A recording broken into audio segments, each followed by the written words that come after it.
สบายดีทุกคนวันนี้มาพบกับซ่องสมฤทธิ์เซโนเหมือนเดิมเนาะทุกคนวันนี้เก็บเอาภาพบรรยากาศแคมทาง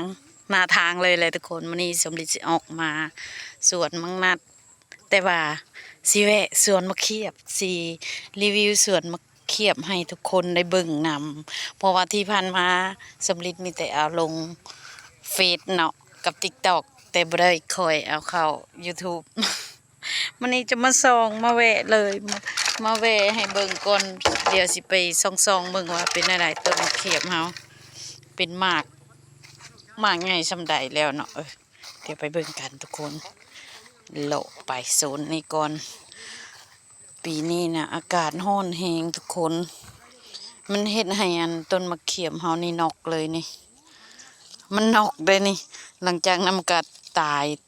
ก้านกิ่งมันเหลือตายบนมันก็เลยปลงใหม่มันก็เป็นลักษณะนี้เลยปีนี้เดือนเมษานี่อากาศค่อนข้างจะแห้งแรงแห้งทุกคนก็เลยเห็นให้ต้นมะเขียบเฮาตายแล้วก็กลายเป็นต้นเตี้ยนบนนี้ซากปรักหักพังของมันตายเลยทุกคนเดี๋ยวสิเลาะไปเบิ่งมากมันเด้อเฮาปลูกอยู่ประมาณ206ต้นแต่ตอนนี้เหลือหอดอยู่ประมาณ200ต้นได้อยู่ส่วน6ต้นนั้นคือสิตายเป็นทีเรียบร้อยละทุกคนเบิ่งแน่นี่ปกติมันนี่มันจะเป็นหมากดกเลยปีนี้ปีที่2แล้วดอกมันช่วงที่ว่ามันช่วงที่ว่าเป็นเดือนเมษาหณะอากาศมันร้อนแรงมันก็เลยเฮ็ดให้อันต้นมะเขียบเฮานอกแล้วเวลามันเป็นดอกมันก็นอกอีกแล้วมันก็ตายทุกคนหมากมันก็เลยบ่ใหญ่ปีนี้หมากมันคงสิบ่ดกปานใดดอกย่างเข้ามาเท่าไรต้นแล้วยังบ่เห็นหมากทุกคนนี่เบิ่งแน่หมากนี่ก็เบิ่งทรงคงสิบ่ใหญ่เป็นหมากน้อยๆบ่งามปานใดเฮ็ดใดจังว่าบ่งามปีนี้มันออกดอกมาเจอกับเดือนเมษาหันมันเจอกับฤดูแล้งอากาศร้อนโคตรพอโคตรไม่ร้อนบ่มีแนวที่จะบรรยายเลยว่าความร้อนเป็นจั่งใดเพราะว่าร้อนน่ะลิเนาะโคตรร้อนน่ะลิเห็นบ่นี่หมากมันก็ค่อนข้างจะบ่ใหญ่บ่งามปานใดปีกายนี่หมากมันงามได้เพราะว่าอากาศบ่ได้ร้อนปานใดปีกายนี่ปีนี้หันฝนมาไวอยู่แต่ความร้อนนี่แบบบรรยายบ่ได้เลยเนาะหมากมันนี่ก็ค่อนข้างว่าบ่ดกบ่กระดกได้ทุกคน อันต้นละหมากสองหมากนี่สำลิดก็ว่าดกแล้วได้นี่ได้ เนาะโอ้เสียดายที่ว่ามันเป็นช่วงนั้นนะดอกมันดกแฮงอะลิดอกดกแฮงแต่มันบ่สามารถเฮ็ดให้หมากมันจับได้เนื่องจากว่ามันบ่มีอายน้ำบ่มีอายหมอกเลยมันก็เลยเฮ็ดให้มะเขียบเฮาค่อนข้างจะบ่จับ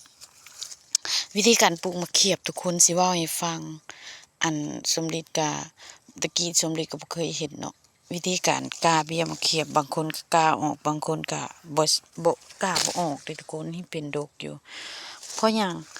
มะเขียบน่ะแกนมันจะค่อนข้างจะเปลือกแข็งถ้าแม่นเฮาบ่ทุบให้เปลือกของมันแตกมันจะเฮ็ดให้กาเบี้ยบ่ออกก็ส่วนน้อยสมมุติเฮากาประมาณ100เบี้ยมันจะออกอยู่ประมาณ50เบี้ยออกครึ่งต่อครึ่งที่เหลือไปใส่มันมีความเสี่ยงมันจะบ่ออกเด้เพราะว่าเปลือกมันแข็งนะคะจะต้องทุบเอ้าก็ได้ยินเสียงโตโตห้องเนาะสิได้กลับคืนแล้ววันนี้ถ่ายคลิปก็สิบ่จบทุกคนนงชงค่าเครื่องมามากยากก็สิจับส่งนี่ดกอยู่ได้ทุกคนว่าบ่ดกสมฤทธิ์ว่าอัน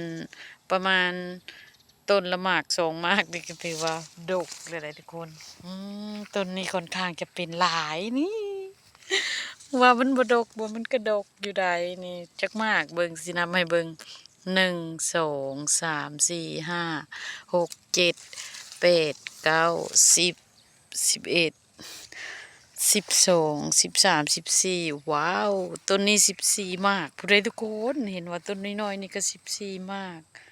ว้าวว่าแต่ว่าบ่ดกเนาะเข้ามาโซนในนี่ค่อนข้างจะดกนี่ต้นนี้ก็ดกต้นปลายนี่ก็1 2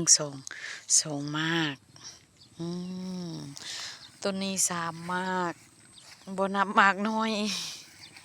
ดกอยู่ว่าแต่ว่าบ่ดกเนาะโอเคเนาะทุกคนมาฮอดนี้สำเร็จก็สิกลับไปสวนบักนัดก่อนเพราะว่า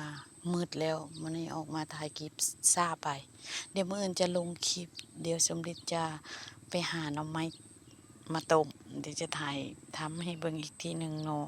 มาจบที่สวนมะเขือนี้บ๊ายบายขอให้ทุกคนมีความสุขในการใช้ชีวิตทุกๆวันนะ